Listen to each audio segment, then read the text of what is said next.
2019 թվականին Հայաստանի Հանրապետության կրթության, գիտության, մշակույթի, սպորտի նախարարությունը եւ Գաբրիել Սունդուկյանի անվան ազգային ակադեմիական թատրոնը նախաձեռնեցին թատերական դասընթաց Երևանի ավագ դպրոցների 60 աշակերտի համար։ Դասարան պլյուս դասական կրթական ծրագրի շրջանակում մասնակիցների համար դասախոսություններ կարդացին թատերական արվեստին առնչվող բոլոր ոլորտների մասնագետները։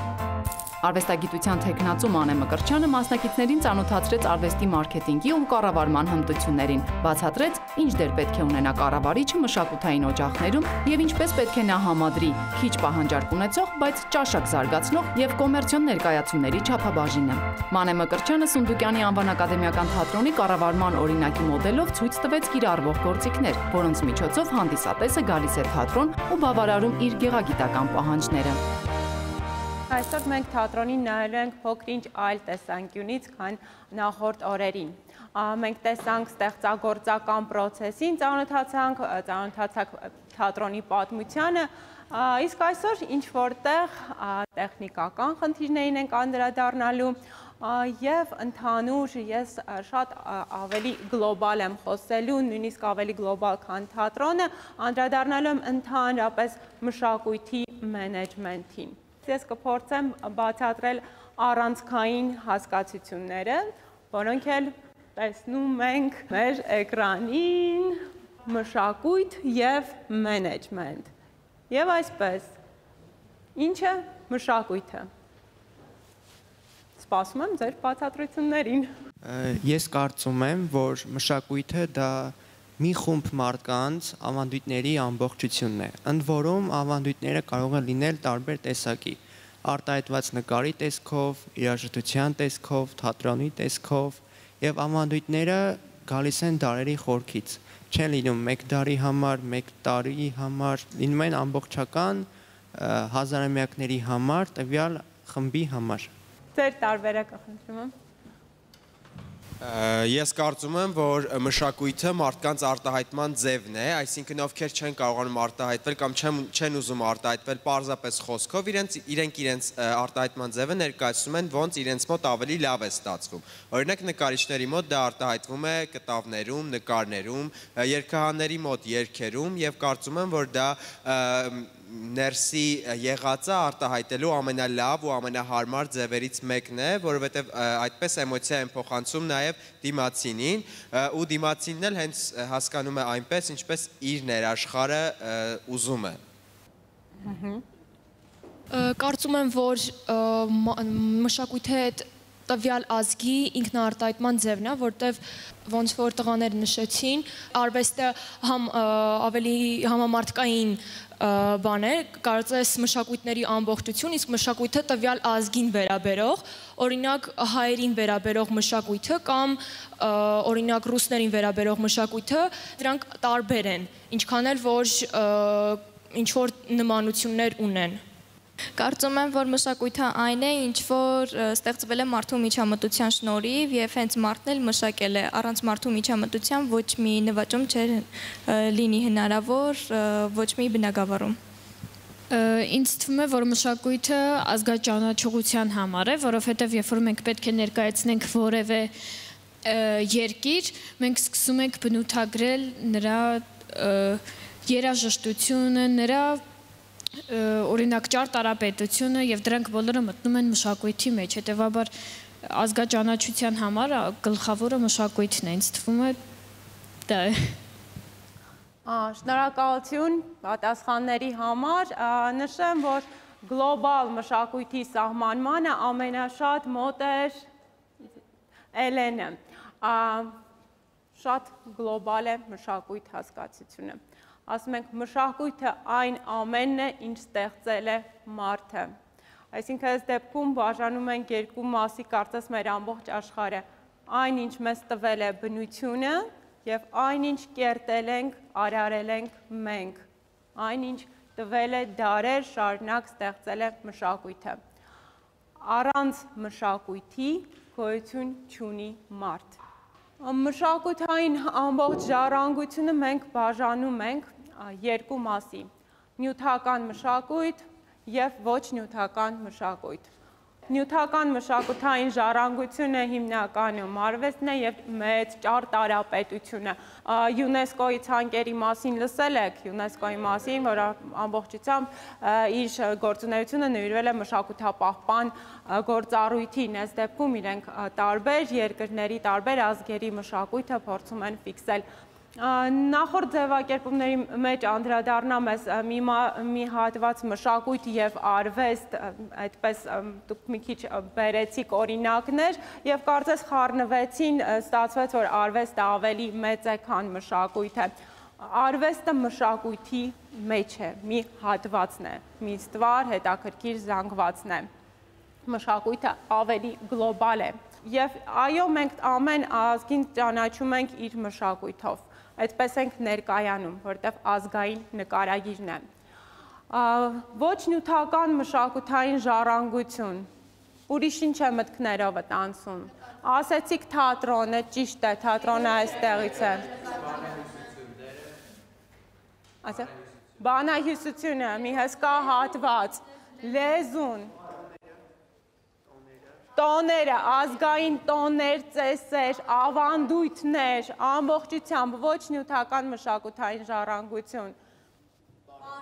Պարը, կատարողական արվեստը ամբողջությամբ։ Այո, ճիշտ ենք։ Լավ, իսկ ինչ է այսքան կարևոր մշակույթը։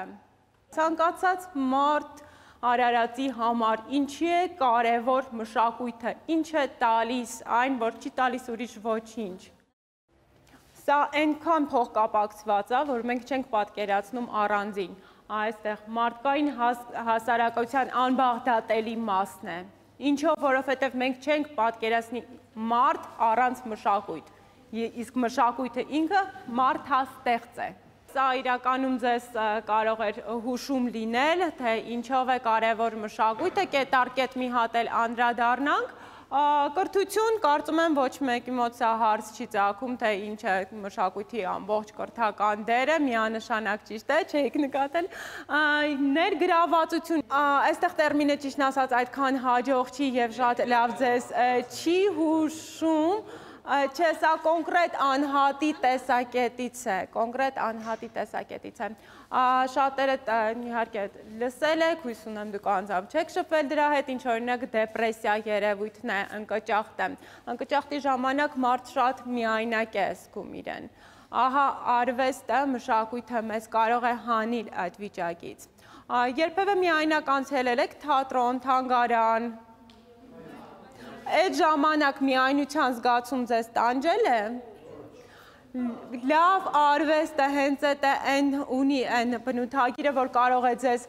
վերցնել, կլանել, այնպես, որ դուք չզգաք ոչ միայնություն, ոչ նույնիսկ կտրվեք ձեր օրվա առօրյայից, ձեր տխրությունից և զբաղվեք այդ առումով, շատ կարևոր է մշակույթի դերը։ Ապրումակցում, ինչ ենք հասկանում ապրումակցում ասելով, մենք կարդում ենք գեղարվեստական գիրք, գրողը նկարագրում է հերոսի ամբողջ ներաշխարհը, մենք իրականում չենք զգում այն, ինչ զգում է հերոսը, բայց մենք տխրում ենք նրա հետ, մենք ուրախանում ենք նրա հետ։ Այ մի քանի օր առաջ դուք դուրս եկաք ածվաբույն ներկայացումից և շատերիդ աչքերին արցունքներ էին երևում։ Դուք ապրումակցել էիք հերոսներին։ Իսկ ինչ է կարևոր ապրումակցումը մարդու համար։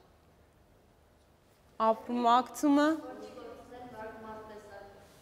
միանշանակ, ապրումակցումն է, որ մարդ է դարձնում մարդուն։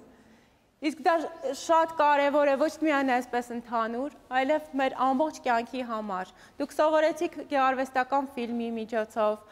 գրքի միջոցով, ապրումակցել հերոսին։ Այ երբ որ ընթացքում ձեր միտքը այնքան բացվի, դուք ժամանակի ընթացքում կսովորեք հասկանալ ձեր դիմացինի հետ։ Ձեր դիմացինին հասկանալը շատ ավելի դժվար է, քան որևէ գրական հերոսի կամ գեղարվեստական ֆիլմից հերոսի։ Ինչու՞։ Որովհետև այստեղ առաջի պլան է մղվում մեր էմոցիան։ Մենք սկսում ենք ամեն ինչ դիտարկել ցանկացած իրավիճակ, ցանկացած հարաբերություն մեր տեսակետից։ Այ երբ որ բավական լայն կարողանաք մոտենալ, դուք այդ իրավիճակից կարող եք նայել ձեր դիմացինի հայացքով։ Ու երբ որ դա անեք, դա կստեղծի մի դաշտ, որը կբերի ձեզ փոխըմբռնման և հարաբերությունների ճիշտ կառուցման։ Թերապիայի պահը նշեցի, արվեստի միջոցով մարդը եւ ինքնադրսևորվում է եւ դա իրեն տալիս է եւ ավելի երբեմն բուժում, երբեմն հանգստացում, երբեմն մենք պարզապես չենք կարող ինչ-որ բան չստեղծել, ամեն մեկս մեր թեկուզ դա ոչ մեկին չներկայացնենք, դա լինի մեր անձնականը, բայց դա մեզ մի այլ աշխարհ է տանում, մի հրաշալի աշխարհ։ Անմահության հույս այն հատվածում ասվեց անմահությունը, որ մշակույթի միջոցով մենք կարծես անմահ ենք դառնում։ Այստեղ Շեքսպիրյան հայտնի ձևակերպումն է, ասում է մարդը անմահության երկու տարբերակ ունի։ Մեկը իր սերունդների միջոցով, ես անմահ եմ, քանի կա իմ սերունդները, քանի իրենք հիշում են ինձ, իմ որդու, իմ թոռան մեջ, եւ դրա ավելի գլոբալ եւ ավելի միանշանակ երկարատև տարբերակը դա արվեստն է, դա ստեղծագործությունն է։ Դա մեզ տալիս է անմահության հույս, իսկ մարդու համար անմահության հույսը շատ կարևոր է, ինչը բնականաբար ամբողջությամբ երևում է մեր կրոնական հայացքներից։ Մենք ոչ մի կերպ չենք համակերպվում այդ Սասունցի Դավիթի ասած հողեիր հող դարձար տարբերակին, մենք ձգտում ենք ինչ-որ ավել բանի, ուզում ենք ապրել այսքան կյանքից դուրս ավելի բարձր ինչ-որ մի տեղ։ Եվ ամենամեծ հատվածը, իհարկե, դա պարզապես ժամանցն է, մշակույթը ապահովում է մեզ ժամանց։ Խնդրեմ հաջորդ սլայդին անցնենք, մենեջմենտ, եւ այսպես ընդհանուր գծագրեցինք ինչ է մշակույթը, իսկ ինչ է մենեջմենտը։ Հայերեն ինչ էկվիվալենտ ունենք մենեջերին։ Ղեկավարում, կառավարում, այդ երկուսն է հիմնականում։ Մենեջմենտը ընդհանրապես մեր կազմակերպական ռեսուրսների միջոցով պլանավորում, կազմակերպում, ղեկավարում, որպեսզի հասնենք մեր ցանկալի նպատակին։ Հաջորդ խնդրումը, այստեղ տարբերությունն է ցույց տալիս ղեկավարի եւ կառավարչի։ Ղեկավարը սովորաբար այն անձն է, ով ստրատեգիկ նշանակության որոշումներ է ընդունում, իսկ կառավարիչը իրականացնողն է։ Մենեջմենտը բոլոր բնագավառներում է եւ շատ կարևոր է։ Ինչի ես սկսեցի մշակույթի դերից, հետո նոր եկա մենեջմենթին, որովհետեւ ձեզնից կարող են լինել մարդիկ, որ ոչ միայն ստեղծագործ ոլորտում լինեն, ասենք դերասաններ, ռեժիսորներ, այլ շատ հաճախ կարող եք նաեւ որևէ տեղ մշակութային մենեջմենթով զբաղվել։ Այդ դուք միշտ պետք է կարողանաք ապացուցել, երբեմն կռիվ տակ, ինչի է կարևոր մշակույթը, որովհետև ցանկացած երկրում, ընդ որում ֆիքսեք սա բոլոր երկրներում է այդպես, դա այնպես չի, որ միայն վերաբերվում է Հայաստանին, նույն Ամերիկանում, Եվրոպայում այդ խնդիրը կա, երբ ինչ-ինչ պատճառներով երկրի տնտեսական վիճակն է վատանում, ճգնաժամային վիճակ է սկսում, առաջինը կրճատվում է պետական բյուջեից մշակույթի հատվածը։ Սա բոլոր տեղերում է։ Դրա համար, երբ որ դուք մշակույթի բնագավառում մենեջեր լինեք, դուք պետք է կարողանաք կռիվ տալ, իսկ դա երբեմն դժվար է բացատրել պետական այրերին, թե ինչի է կարևոր մշակույթը։ Այստեղ կուզեի հիշել Չերչիլի հայտնի խոսքերը, Չերչիլին գիտեք, Անգլիայի վարչապետ, այո, հենց երկրորդ, չգիտեմ հանդիպել եք այդ խոսքերին երբևէ թե ոչ, երկրորդ համաշխարհայինի տարիներին, երբ ներկայացնում են Չերչիլին պետական բյուջեն հաստատման, նա նայում է եւ տեսնում է, որ մշակույթի հատվածը խիստ կրճատված է, գրեթե չկա։ Այս բնականաբար հարց է տալիս, ինչու այսպես ստացվեց եւ ֆինանսների նախարարը պատասխանում է, որ մենք պատերազմի մեջ ենք, մենք երկրորդ համաշխարհային ենք հիմա, ինչ մշակույթ։ Եվ այստեղ Չերչիլի հայտնի արտահայտությունը, then what we fight for, այդ դեպքում ինչու համար ենք մենք պատերազմում։ Այո, որովհետև մենք պատերազմում ենք ոչ, եթե ասում ենք մեր ազգի ու պետության համար, մեր ազգի արժեքը, ազգի նկարագիրը դուք ճիշտ նշեցիք, մշակույթն է։ Եթե մենք այդ ընթացքում կորցնում ենք մեր մշակույթը, այդ դեպքում ինչի համար ենք մենք պայքարում։ Սա պետք է լինի ձեր կռվանը, մշակույթի կարևորությունը պատկերացնելը։ Լավ, ինչ եք պատկերացնում, ինչ հիմնական ֆունկցիաներ ունի մենեջմենթը։ Առաջին հերթին պլանավորում, խնդրեմ հաջորդը, պլանավորում ասելով ինչ ենք հասկանում, նախ և առաջ մենք պետք է հասկանանք որն է մեր նպատակը, դնենք կոնկրետ նպատակ, սա նաև անձին է վերաբերվում, եթե մեր երազանքը այստեղ է, մենք այստեղ ենք, մենք պետք է գտնենք ճանապարհ, ինչպես հասնենք մեր երազանքին, այն ժամանակ, երբ որ մենք գծագրենք այդ ճանապարհը, այդ abstract երազանքը կվերածվի կոնկրետ նպատակի և կդառնա իրականանալի։ Դրա համար ամենակարևոր փուլը սա հենց պլանավորման փուլն է մենեջմենտի համար։ Կազմակերպում պլանավորելուց հետո մենք կազմակերպում ենք, բնականաբար, կազմակերպումը ինչ է իրենից ներառում, քայլերի հաջորդականություն, քայլ առ քայլ, այո, պետք է ձգտում ենք, որ պլանները իրականանան, այո, աշխատանքի բաշխում, միանշանակ, հիմա արդեն պետք է սկսեք կազմակերպման փուլը, ինչպես եք անելու, ինչպես եք աշխատանքը բաժանելու, ձեր մեջ, ձեր թիմակիցների մեջ, և շատ լավ նշեցիք, որ պետք է թև թիկունք լինեք, դա այն է, ինչ պարտադիր ձգտում է ցանկացած մենեջեր ապահովել, դա թիմային աշխատանքն է։ Մոտիվացիա, մենեջերը պարտադիր պետք է մոտիվացնի իր աշխատողներին։ Ինչպես։ Հույս տա։ Ամեն ինչ լավ կլինի։ Հույս տալ, դուխ տալ, աջակցել։ Ահա։ Խրախուսել, ինչպես։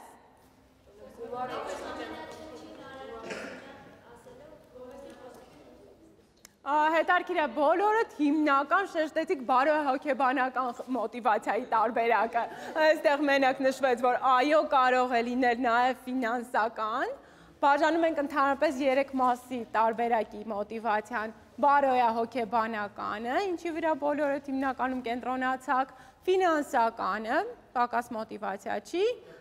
և մի հատ ամենահին տարբերակը մոտիվացիայի, դաժան մոտիվացիայի, ստիպողաբար, բայց այդ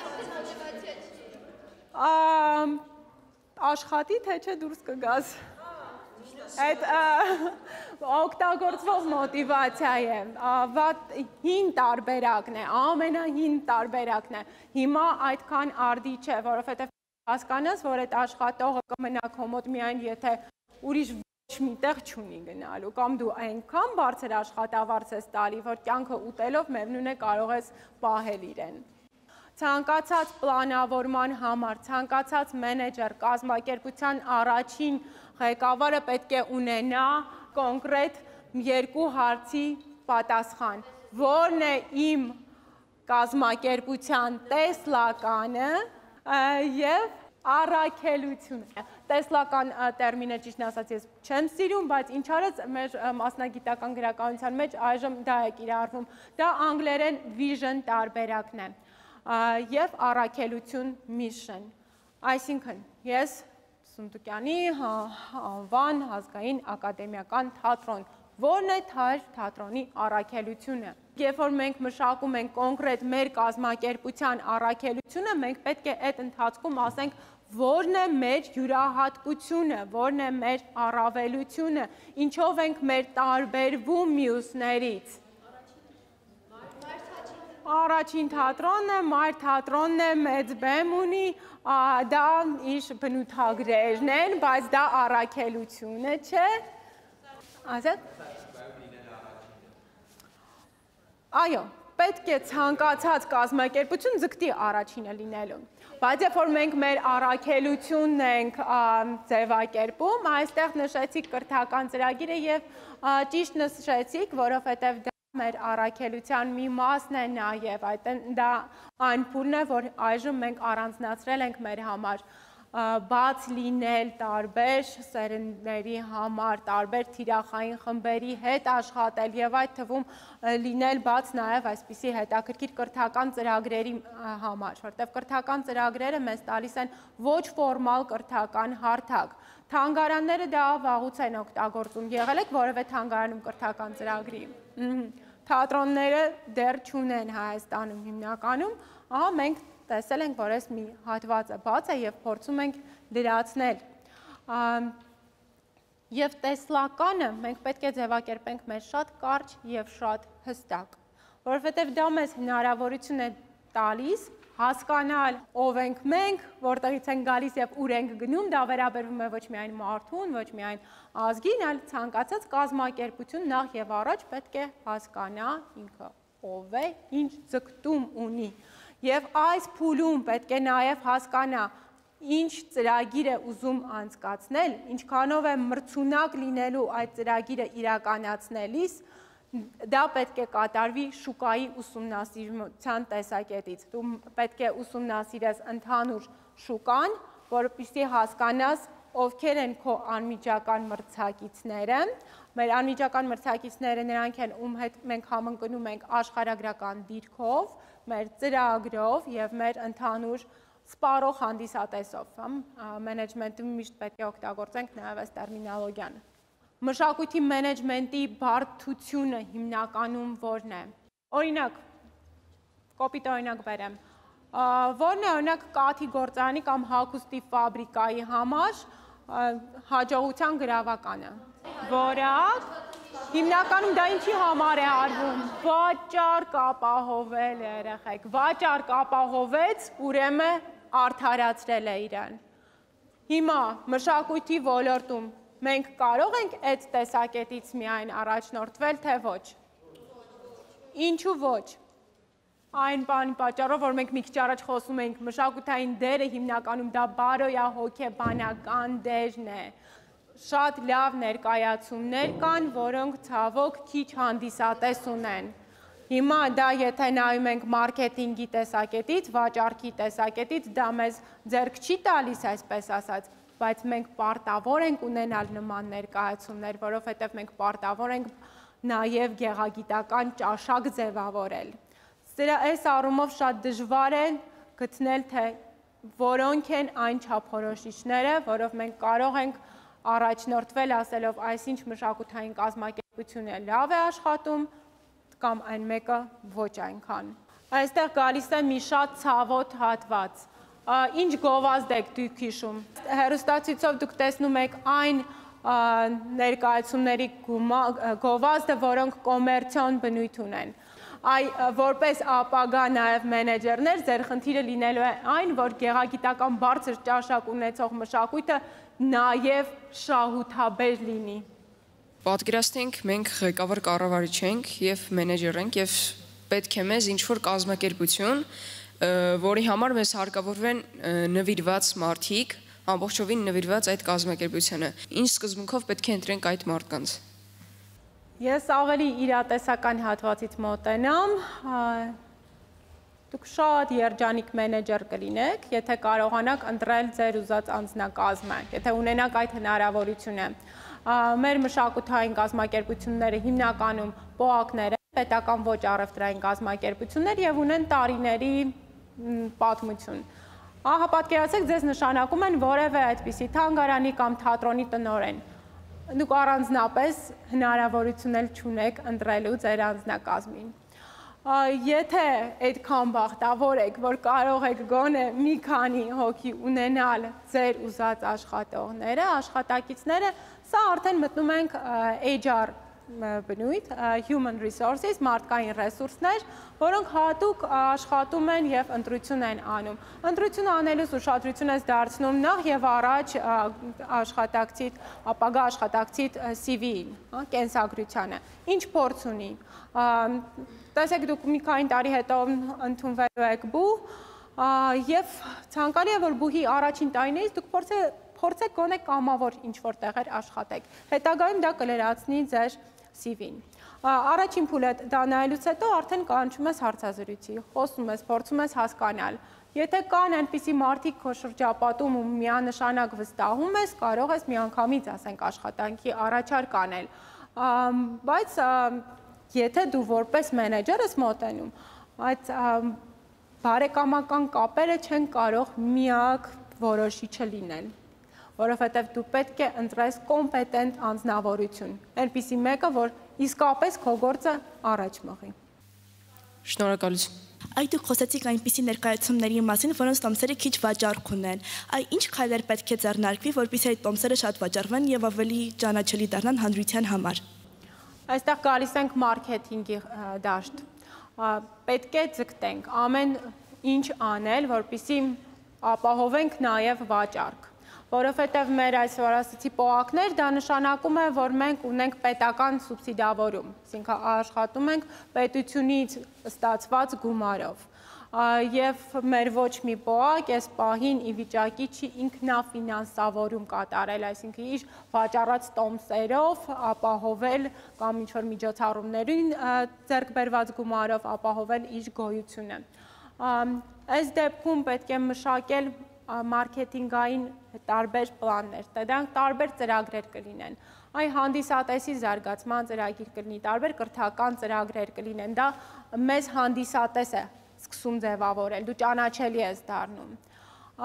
Հնարավորինս հետաքրքիր թեմատիկա ընտրել, այն ինչ որ արդիական է լինելու, մատուցել դա արդիական ձևով։ Նախ եւ առաջ ցանկացած մարքեթինգ սկսելուց առաջ մենք պետք է հասկանանք ով է մեր թիրախային խումբը, այսինքն դա վերաբերվում է թե ներկայացումներին, թե տարբեր միջոցառումներին։ Մեր ծրագրի օրինակը բերենք։ Մենք ընտրել էինք մեր թիրախային խումբը ավագ դպրոցի աշակերտներ։ Հետևաբար մեր ծրագիրը արդեն քայլ առ քայլ մշակել ենք այնպես, որ հետաքրքիր լինի ձեր տարիքային խմբին։ Դրանով ապահովում ենք ձեր հաճախելիությունը։ Վերջին հարցն էլ եւ սահմանափակենք։ Պատկերացնենք դուք նորանշանակ մենեջեր եք եւ հայտնվել եք այնպիսի կոլեկտիվում, որտեղ ձեզ ինչ-որ միտեղ ընդունում են, բայց իրար ոչ մեկ չեն ընդունում։ Ինչ կանեք, որպեսզի համախմբեք այդ կոլեկտիվը։ Ես եղել եմ գրեթե նման վիճակում, բայց այստեղ կարևոր է հասկանալ, թե ինչ քայլեր կարող ես ձեռնարկել։ Մենք չհասանք մենեջերի հենց այս հատվածին, սրանք մենեջերի համար անհրաժեշտ հմտություններն են, կոնցեպտուալ հմտություններ, մարդկային և տեխնիկական։ Կոնցեպտուալը դա մեր ընդհանուր գիտելիք գումարած տեղեկացվածություն։ Այսինքն, եթե ես թատրոնի տնօրեն եմ, ես պետք է իմանամ ոչ միայն թատրոնի պատմությունը, այլ պետք է իմանամ շատ լավ թատրոնի արդի տենդենսները։ Այ փառատոնային ներկայացում եմ ուզում, ես պետք է իմանամ միջազգային հարթակում ինչ ներկայացումները եւ ինչ ռեժիսորական լուծումներն են հետաքրքիր, որ ես նմանատիպ ներկայացում ունենամ, կարողանամ գնալ։ Մարդկային հմտությունները մենեջերի ամենակարևոր հմտություններն են, որովհետև դու նախ եւ առաջ լիդեր ես, դու տալիս ես գաղափար, մշակում ես, ինքդ առաջ պետք է գնաս, դա նորորյա մենեջմենտի պարտադիր պայմանն է։ Այն բրգաձև օրինակը, երբ մենեջերը վերևում էր եւ մյուսները ներքևում էին գտնվում, ինքը հրաման տվողն էր միայն, այժմ արդեն չի գործում։ Մենեջերը լիդերն է, նույն հարթակի վրա է, ինչպես եւ մյուսները։ Ուղղակի առաջից է գնում եւ ավելի մեծ բեռ է տանում եւ մյուսներին իր հետ բերում է։ Այս դեպքում պետք է փորձես տարբեր ձևով օրինակ ծառայել, մոտիվացնել, պետք է ասում են հրշեջի դեր կատարի մենեջերը, այսինքն տարբեր կոնֆլիկտները կարողանաս լուծել։ Գալու են քո մոտ մի աշխատակիցդ մի բան պատմի, մյուսը նույն իրավիճակի մասին երկրորդը պատմի, ինչ անես, որ դա ոչ թե ավելի բորբոքես, այլ հակառակը մարես, բերես հաշտության։ Շատ մեծ հմտություններ պետք է ունենաս մարդկային եւ հոգեբանական առումով նաեւ։ Շնորհակալություն։ Ընտրեմ ձեզ բոլորիդ շնորհակալություն եւ ախնդրեմ